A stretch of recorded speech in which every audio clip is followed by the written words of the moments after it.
국회의원 선거 후보 경선을 앞두고 야당들이 전략 공천과 영입을 놓고 내부 갈등을 빚고 있습니다. 예비 후보자 등록 이후 처음으로 2명의 사퇴자가 나왔습니다. 4월 총선을 앞두고 각 선거구의 예비 후보자와 지역의 현안을 소개하는 순서. 오늘은 예비 후보자가 전북에서 가장 많은 전주 을을 살펴봅니다. 정부가 쌀 직불금이 크게 늘어나 부담이 된다며 직불금을 줄이려 하자 농민들이 강하게 반발하고 있습니다. 오늘 열린 각 초등학교 입학식에서 3년째 신입생들에게 책꾸러미가 지급돼 실제 독서 습관으로 이어질지 주목됩니다. 여러분 안녕하십니까? JTV 8시 뉴스입니다. 국회의원 선거 후보 경선을 앞두고 각 당마다 갈등이 커지고 있습니다. 더불어민주당과 국민의당은 전략 공천과 영입을 놓고 혼선을 빚고 있습니다. 예비 후보자 등록 이후 처음으로 2명의 사퇴자가 나왔습니다. 김철 기자입니다. 전정희 의원이 더민주를 탈당한 이후 더민주 당내 갈등이 커지고 있습니다. 더불어민주당은 익산을에 현역이 없다며 김병관 웹젠 의장 등의 전략 공천을 검토하고 있습니다. 하지만 익산을의 더민주 예비 후보는 전략 공천을 강하게 반대하고 있습니다. 중앙에서 내려꽂을 정도로 인물이 없다고 보는 것이냐라는 이런 불만도 굉장히 잠재울 수 없을 것이고요. 전정희 의원은 국민의당 소속으로 익산을에 출마하겠다고 밝혔습니다. 국민의당에서 공정한 경선을 보장하면 입당을 해 경선을 치르기로 했습니다. 하지만 국민의당 일부 예비 후보들이 곧바로 반발했습니다. 엊그저께까지 민주당 지킴이를 자처했던 분이 공천에 탈락돼 있다고 받아들인 이유는 뭡니까? 원내 교섭단체 한 가지 목적이잖아요. 돈이지 않습니까? 국민의당에서는 또 임정엽 전 완주군수의 입당을 놓고 찬반 논란이 일고 있습니다. 국민의당은 엄격한 자격 심사를 통해 공천 배제 여부를 논의하기로 했지만 일부 유권자들이 임정엽 예비 후보의 입당을 반대하고 있습니다. 예비 후보자 등록 이후 처음으로 2명의 사퇴자가 나와 전체 예비 후보자는 81명으로 줄었습니다. 중도 사퇴를 선언한 예비 후보자는 국민의당 전주병 김근식 예비 후보와 무소속 전주을 김경민 예비 후보입니다. JTB 뉴스 김철우입니다. 4월 총선을 앞두고 각 선거구의 예비 후보자와 지역 현안을 살펴보는 순서입니다. 예비 후보자가 11명으로 전북에서 가장 많은 전주을은 젊은 층을 위한 일자리 창출과 문화체육시설 확충이 큰 과제로 꼽히고 있습니다. 송창룡 기자가 보도합니다. 전주을의 선거구는 서신동과 삼천 1, 2, 3동, 효자 1, 2, 3, 4동입니다. 이곳은 대규모 아파트 단지로 구성돼 상대적으로 젊은 층이 많습니다. 유권자들이 뽑는 지역 현안은 혁신도시 같은 신도심의 문화시설을 늘리고 젊은이들을 위해 더 많은 일자리를 창출하라는 겁니다. 젊은 층이 훨씬 많거든요. 일자리가 많이 좀 생겼으면 좋겠고 마땅히 갈 만한 문화시설이 없어가지고 그걸 활용하려면 시내로 나가야 돼요. 새누리당은 정운천 전 농림수산식품부 장관이 단독으로 출사표를 던졌습니다. 더불어민주당은 최인규 전북노동복지센터 이사장, 최영재 노무현재단 전북지역이 공동대표, 이상직 현 의원, 박종덕 전북학원연합회장 등 모두 4명이 경선을 치르게 됩니다. 국민의당은 장세환 전 국회의원과 엄윤상 변호사, 조영철 전 도의원, 그리고 김호서 전 전북도의회 의장과 한명규 전 전라북도 정무부지사 등 5명이 치열한 내부 경선을 앞두고 있습니다. 무소속으로는 성치두 민초연합 창당준비위원회 대표가 출마했습니다. 4년 전 총선에서 완산을 득표율 35%로 아쉬움을 삼킨 새누리당은 첫 지역구 당선을 노립니다. 더불어민주당은 이번 총선에서도 텃밭 승리를 자신하고 있습니다. 국민의당과 무소속 예비 후보들은 새 얼굴로 바꾸자고 주장하고 있습니다. 전주을은 예비 후보자만 11명으로 가장 경쟁률이 치열한 선거구입니다. 각 당의 경선을 거치면 후보자가 5명 안팎으로 줄어들기 때문에 이들이 표심을 잡기 위해 치열한 공약 대결을 펼칠 것으로 보입니다. JTB 뉴스 송창룡입니다. 더불어민주당이 내일 전북 총선 예비 후보자들의 공천 면접을 실시합니다. 더불어민주당은 전주 갑의 경우 김윤덕 예비 후보자 1명만 등록해 공천 면접을 생략하지만 나머지 9개 선거구에선 모든 예비 후보자를 불러 공천 면접을 실시하겠다고 밝혔습니다. 더불어민주당은 이번 주 안에 현역 의원 가운데 2차 물갈이를 발표한 뒤 곧바로 경선 대상 지역구를 발표할 것으로 알려졌습니다. 더불어민주당의 김종인 비상대책위원장이 총선을 앞두고 야권 연대를 제안했지만 호남에서 적용하기는 힘들 것으로 보입니다. 김종인 비상대책위원장은 이번 총선에서 야권 승리를 가져오고 내년 대선에서 정권 교체를 하려면 야권이 단합해야 한다고 주장했습니다. 그러나 지난 1월에도 문재인 전 대표가 야권의 총선 연대를 제안했지만 무산돼 야권 연대 가능성은 크지 않아 보입니다.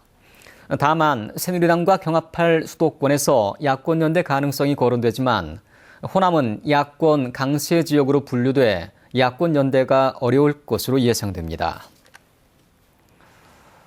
새누리당 전북도당이 이번 총선에서 전북 몫의 비례대표 의원을 지정해달라고 건의했습니다. 새누리당은 지난 16대 때 김영구 전 의원에게 3개월가량의 비례대표직을 준 뒤 이후 전북 출신을 임명하지 않았습니다. 새누리당 전북도당은 소외된 전북의 목소리를 반영하려면 전북 출신에게 비례대표 한 석을 배려해야 한다고 주장했습니다. 정부가 쌀 직불금을 줄이는 방안을 추진하고 있습니다. 직불금이 크게 늘어나 부담이 된다는 이유인데요. 농민들은 강하게 반발하고 있습니다. 보도에 정원익 기자입니다. 쌀 변동 직불금은 수확기 쌀값이 목표보다 떨어졌을 때 농가의 소득을 보존해주는 제도입니다. 2015년산 쌀의 변동 직불금으로 전북에서는 1,210억 원이 지급됩니다. 지난해보다 4배가 늘었고 전체 변동 직불금 가운데 전북 농민들이 받아가는 금액이 16%나 됩니다. 전국적으로는 1년 전보다 5천억 원 넘게 늘어났습니다. 변동 직불금이 크게 늘어나자 농림부는 직불제를 손질하겠다는 입장입니다. 농민들은 소득 보존액이 줄어서는 안 된다며 반발하고 있습니다. 주는 것보다 떨어지면 어떻게 해요? 짓는 것들도 플러스를 해야지. 줄이려고 흔히 많이 하면 이제 반발심이 나오지. 농민들한테는. 농민단체들은 쌀 직불금 축소로 재배 면적이 줄면 안정적인 쌀 공급에 문제가 있다는 주장입니다. 또 쌀 의무 수입 물량 등 쌀값 하락에 영향을 주는 외부 요인에 대한 근본 대책이 먼저 이뤄져야 한다는 요구입니다.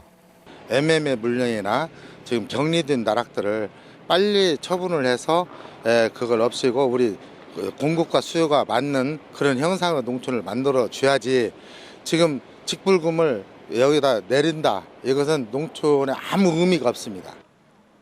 농림부는 이달부터 직불제 포럼과 연구 용역을 준비해 사실상 쌀 직불금의 축소가 불가피할 것으로 보여 농민단체와의 마찰이 예상되고 있습니다. JTB 뉴스 정원익입니다. 전북의 저수율이 60%를 넘어 올봄 영농급수에 차질이 없을 것으로 보입니다. 전라북도는 지난해 9월 23%까지 내려갔던 저수율이 겨울 폭설과 잦은 비로 최근 60.8%까지 올라 영농철 급수에 부족하지 않을 것으로 내다봤습니다. 전라북도는 안정적으로 농업용수를 공급하기 위해 저수율이 30%를 밑도는 저수지 21곳을 집중 관리하면서 올해 161억 원을 들여 관정을 개발하고 양수장을 건설하기로 했습니다. 전주시가 농촌마을의 공동급식 비용을 지원합니다. 전주시는 농번기 일손 부족을 해결하고 여성 농민의 어려움을 덜어주기 위해 농촌마을 9곳에 최대 40일치의 공동급식 비용 240만 원을 지원하기로 했습니다. 전주시는 오는 11일까지 신청을 받아 지원 대상을 선정합니다. 올해 로컬푸드 매장이 5곳 추가돼 28곳으로 늘어납니다. 전라북도는 올해 전북 혁신도시와 부안 곰소항, 호남 고속도로 상행선 이서휴게소 등 5곳에 로컬푸드 매장을 추가로 설립할 예정이라고 밝혔습니다. 지난해 전북에 있는 23개 로컬푸드 매장에서는 2014년보다 37% 늘어난 554억 원의 매출을 올렸습니다. 오늘 각급 학교별로 입학식이 열렸습니다. 모든 초등학교 신입생에게 동화책이 담긴 책부러미가 지급됐는데요. 입학과 함께 책을 선물 받은 소중한 경험이 실제 독서 습관으로 연결될지 주목됩니다. 조창현 기자가 보도합니다. 전주 시내 한 초등학교 입학식. 신입생들의 고사리 손에 작은 선물 꾸러미가 주어집니다. 꾸러미 안에는 선생님들이 직접 고른 동화책 2권이 들어있습니다. 학생들의 관심을 유도하기 위해 교장 선생님이 입학식장에서 직접 읽어줍니다. 틀려도 괜찮아. 교실에선 너도 나도 자신 있게 손을 들고 너희 생각을 말해. 학부모들도 책 읽어주는 입학식에 만족감을 표시합니다. 교장 선생님이 아까 책 읽어주신 것도 너무 좋았고요. 책 꾸러미도 나눠주면서 애들 책 읽는 습관을 알려주셔서 너무 감사했고요. 너무 좋았습니다, 오늘. 책 꾸러미는 전북의 419개 초등학교 15,000여 명 신입생들에게 모두 지급됐습니다. 어릴 때 독서 습관이 자연스레 독서 교육으로 연결된다는 생각에 교육청에서 3년 전부터 추진해온 사업입니다. 영국에서는 아이들이 태어나면 책을 선물하는데 우리 전라북도 교육청에서는 책꾸러미 사업이라는 이름으로 신입생들이 입학하였을 때 어떤 마음에 큰 변화를 갖게 하는 그런 의미를 갖게 하기 위해서 전북 도민의 절반은 1년에 책을 한 권도 읽지 않고 있으며 독서 시간과 독서 프로그램 참여율도 전국 최하위권 수준이어서 어릴 때 독서 습관 형성이 매우 중요합니다. 전북교육청은 예산 여력이 되면 중고등학교 신입생까지 책꾸러미 사업을 확대할 계획입니다. JTB 뉴스 조창현입니다.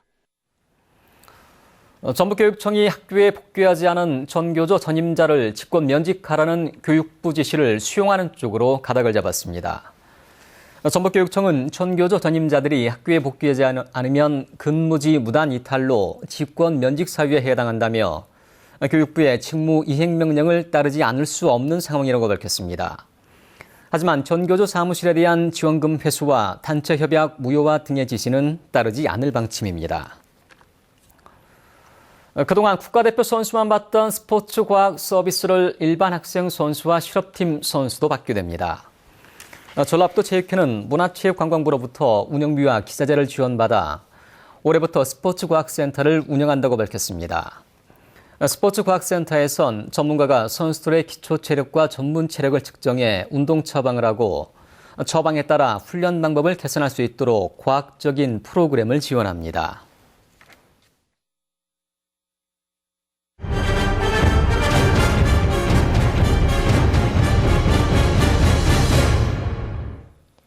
전주 월드컵 경기장 주차장이 장기 주차 차량으로 몸살을 앓고 있습니다. 주차 공간이 2,000여 대나 되지만 대형 화물차와 카풀 차량이 주차 공간을 차지하고 있어 관중들이 주차난을 겪고 있습니다. 민원 현장 하원우 기자입니다. 전주 월드컵 경기장 주차장입니다. 경기가 없는 날인데도 주차장은 빈자리를 찾기 어려울 만큼 차량들로 가득합니다. 익산, 군산에 직장을 둔 시민들이 카풀 장소로 이용하는 데다 고속버스 임시 승하차장까지 설치되면서 이곳에 차를 두는 사람들이 늘었기 때문입니다. 지정된 차고지에 있어야 할 화물차와 중장비, 대형 버스도 주차장을 가득 메웠습니다. 주로 여기다 많이 하세요? 그러나 편이죠. 안 맞춰야 돼야 정상인지. 주차장이 없던 게 회사로 가면 회사는 멀고 그러면 어쩔 수 없이 여기다가. 지난 시즌 전북 현대의 누적 관중은 K리그 팀 가운데 가장 많은 33만여 명. 사정이 이렇다 보니 정작 경기가 있는 날에도 관중들이 주차할 곳을 찾지 못하고 극심한 교통 혼잡이 빚어집니다. 대형 차들이 장기적으로 주차되어 있는 게 문제고요. 지금 진출입로에 지금 대형 차들이 많이 받쳐져 있다 보니까 저희가 경기 끝나고 퇴장하는 동안 1시간이 넘게 걸리는. 사전에 플랜카드를 걸어서 안내 공지를 하고 문제가 될 경우는 전화 연락까지 해서 경기에 차질이 없도록 충분한 주차 계획을 하겠습니다. 전주시는 고질적인 장기 주차 문제를 해소하기 위해 내년 U20 대회 전까지 전주 월드컵 경기장 주차장을 유료화하는 방안을 검토하고 있습니다. JTB 뉴스 하원호입니다. 현대자동차 전주 공장의 지난해 생산량이 1년 전보다 6,000대 넘게 줄었습니다. 한국은행 전북본부는 주요 수출국의 경기 둔화와 내수 경기 침체로 지난해 차량 생산 대수는 1년 전보다 6,113대가 줄어든 63,464대를 기록했다고 밝혔습니다. 전북현대가 어제 열린 아시아 챔피언스리그 조별리그 2조 2차전 장수순인과 원정 경기에서 2대3으로 졌습니다. 전북은 전반 선제골을 내준 뒤 이동국이 후반에 동점골을 넣었지만 잇따라 2골을 허용하면서 무릎을 꿇었습니다. 오늘 오후 1시 반쯤 익산시 송학동 한 모텔에서 43살 김모 씨와 45살 박모 씨가 번개탄을 피워놓고 자살을 기도해 김 씨가 숨지고 박 씨는 중태에 빠졌습니다. 이들은 지난달 29일부터 이 모텔에 이틀 동안 투숙하기로 했던 것으로 알려졌습니다. 오늘 오전 9시 20분쯤 군산시 대하면 한 상수도관 맨홀에서 작업을 하던 51살 박모 씨 등 2명이 질식해 병원에서 치료를 받고 있습니다. 경찰은 이들이 상수도관 절단 작업을 하다가 가스에 중독돼 질식한 것으로 보고 함께 일하던 근로자들을 상대로 정확한 사고 경위를 조사하고 있습니다. 전주지법 형사 2단독은 자신이 일하던 회사에서 회사 돈을 횡령한 혐의로 기소된 44살 이모 씨에게 징역 1년 6개월에 집행유예 2년을 선고하고 사회봉사 160시간을 명령했습니다. 이 씨는 지난 2009년부터 4년간 김제한 회사에서 자금 입출금을 담당하는 경리로 일하면서 460여 차례에 걸쳐 회사 돈 4억 4천여만 원을 빼돌린 혐의로 기소됐습니다.